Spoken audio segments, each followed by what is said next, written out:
तो प्यारे बच्चों नमस्कार। मैं हूं अनंत गौड़ और जैसा कि आप सब देख पा रहे हैं ये चैप्टर नंबर 2 है 8th क्लास का सिविक्स के अंदर। और इससे पहली वीडियो में हमने इस चैप्टर को हाफ रीड कर लिया था, जिसके अंदर हमने सेकुलरिज्म का मतलब जाना था। सेकुलरिज्म जिसको धर्मनिरपेक्ष कहा जाता है, और धर्मनिरपेक्ष का अर्थ क्या है कि कोई भी देश किसी एक विशेष धर्म को बढ़ावा न देकर सभी धर्मों को इक्वल मानती है। तो हमने इसको जाना था। अब हम इस चैप्टर में आगे बढ़ रहे हैं।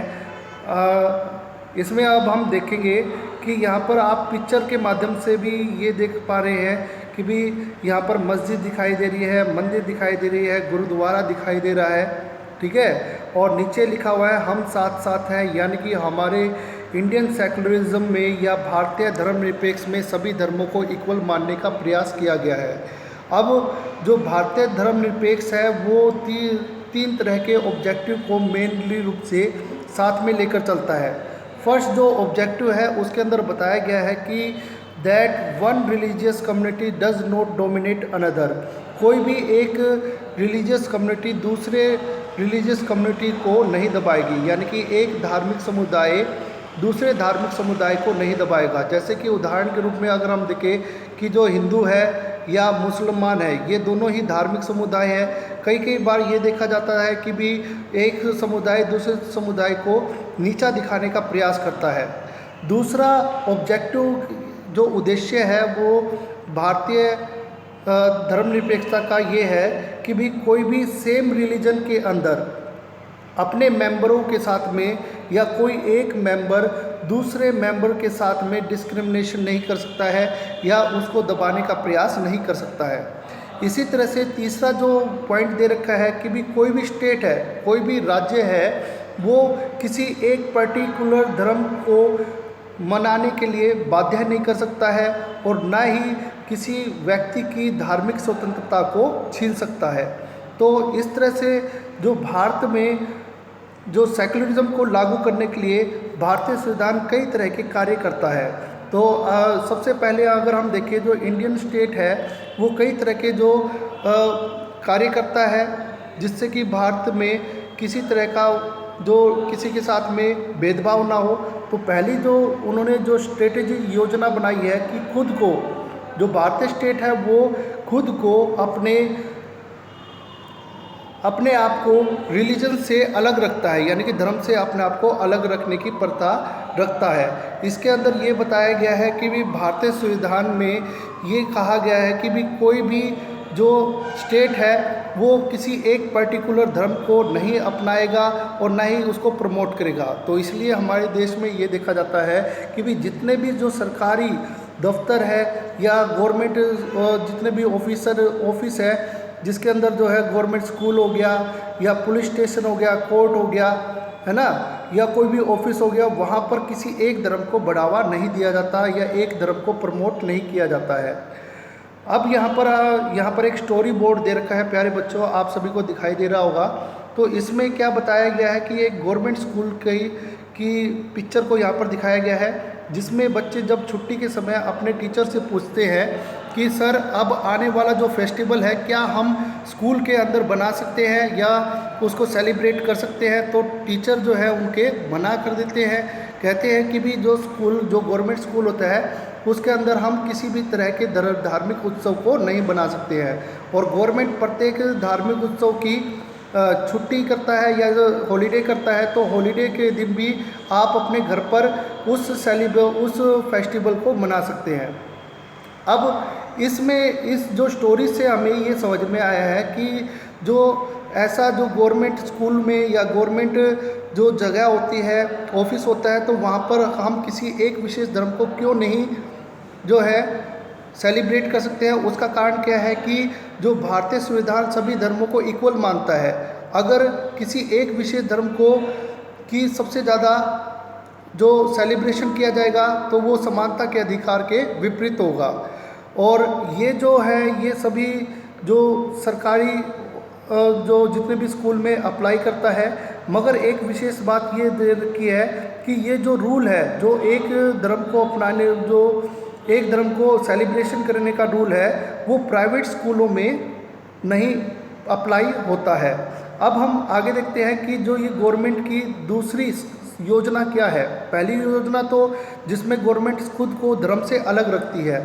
अब दूसरी स्ट्रेटेजी उन्होंने जो है नॉन इंटरफ्रेंस यानी कि जो है हस्तक्षेप की नीति को भी अपनाया है गवर्नमेंट ने। किस तरह से कि गवर्नमेंट को जब ये लगता है कि कोई भी जो गवर्नमेंट का स्टेप है वो किसी धार्मिक भावनाओं को ठेस पहुंचा सकता है तो वह उस मामले में हस्तक्षेप की नीति को अपनाता है। अब इसके तहत यहाँ पर एक स्टोरी बोर्ड दे रखा है जिसमें जो है परमजीत नाम के जो सिख समुदाय का यंग होता है वो जब टू व्हीलर चलाता है तो पगड़ी पहनने से हेलमेट पहनने से मना कर देता है और वो ये कहता है कि हमारे समाज में ये सरकार के द्वारा एक छूट दी गई है। तो जो हमारा संविधान है वो ये मानता है कि सिख समुदाय में पगड़ी एक विशेष तरह के जो अहमियत रखता है। तो संविधान में जो यहाँ पर रूल में उनको छूट दी गई है कि वे बिना हेलमेट के भी जो है व्हीकल्स को चला सकते हैं।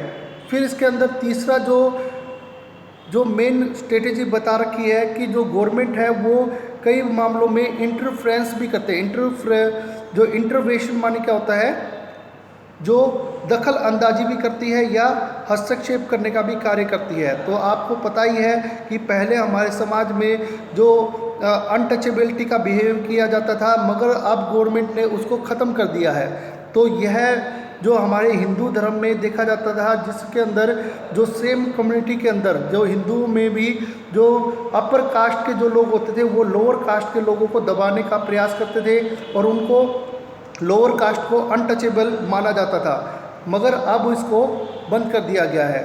तो इस तरह से जो गवर्नमेंट है वो कई बार जो है इंटरवेंस का भी काम करती है या हस्तक्षेप की नीति भी अपनाती है। और कई बार जो है गवर्नमेंट जो है वो अलग अलग धर्म के लोगों को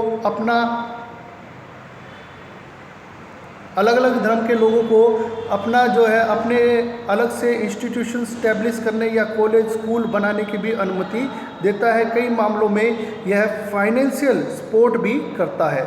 तो अब हम आगे देखते हैं, यहाँ पर ये बता रखा है जो इंडियन सेकुलरिज्म है वो अदर कंट्री के डेमोक्रेटिक कंट्री से कैसे अलग है।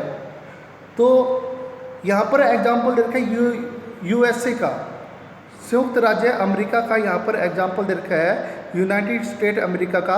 वहाँ वो भी एक डेमोक्रेटिक कंट्री है और वहाँ पर भी सेकुलरिज्म है। मगर जो सेकुलरिज्म की यहाँ पर जो पॉलिसी है उसमें क्या कहा गया है कि जो यूनाइटेड स्टेट अमेरिका है वो अपने आप को या वहाँ पर जो है स्टेट को रिलीजियस से स्ट्रिक्टली वे से अलग किया गया है। ना ही तो स्टेट जो है वो जो रिलीजियस के मामले में कुछ बोलता है और ना ही रिलीजियस स्टेट को जो है रिलीजियस के मामले में बोलने के लिए कहती है।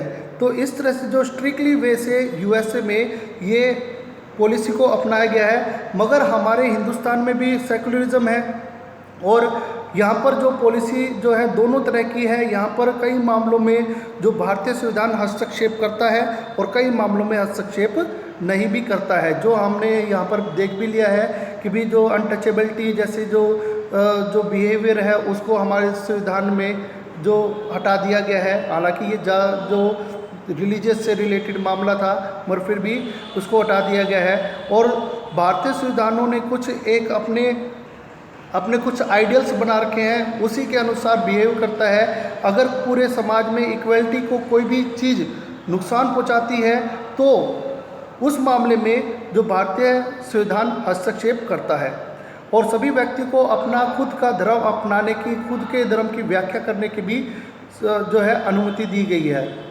और जो इंडिया को सेकुलर बनाने के लिए जो भारतीय संविधान के अंदर कई तरह के प्रोविज़न दे रखे हैं, कई तरह के कार्य दे रखे हैं और यहाँ पर फंडामेंटल राइट्स को भी बनाया गया है जिसके तहत प्रत्येक धर्म के लोगों को सुरक्षित रखने का प्रावधान किया गया है। और आज भी मगर जो अगर हम देखें कि केवल और केवल जो फंडामेंटल राइट्स या प्रिंसिपल बनाने से ये हम नहीं कह सकते कि जो इंडिया है वो जो प्योरली सेकुलरिज्म कंट्री बन गया है। नहीं, आज भी हमारे देश में कई जगहों पर धर्म के आधार पर भेदभाव किए जाते हैं। कोई हिंदू है, कोई मुसलमान है, या कोई सिख है, कोई जैनिज़ है, तो वहाँ पर भी कई जगह पर मिनॉरिटी ग्रुप के जो अधिकारों को लेने का प्रयास किया जाता है। मगर ये जो वॉयलेंस है या ये जो डिस्क्रिमिनेशन की जो भावना है, उसको हम किस तरह से कम कर सकते हैं? वो केवल जागरूकता के माध्यम से ही हम कर सकते हैं। अब यहाँ पर फ्रांस का एग्जाम्पल दे रखा है। फ्रांस में भी एक इस तरह का धार्मिक मुद्दा उठा था जो सेकुलरिज्म से रिलेटेड था। वहाँ पर स्कूल में किसी भी बच्चे को जो धार्मिक से संबंधित कोई भी सिंबल्स पहनने की अनुमति नहीं थी, और जब जो इमिग्रेंट लोगों ने इसका विरोध किया तो उनको स्कूल से निकाल भी दिया गया था। तो ये यहाँ पर बताया गया है, और इसी के साथ में हमारा ये चैप्टर कंप्लीट होता है। और मुझे पूरी उम्मीद है कि आप सभी बच्चों को ये चैप्टर समझ में आ गया होगा। Thank you for watching.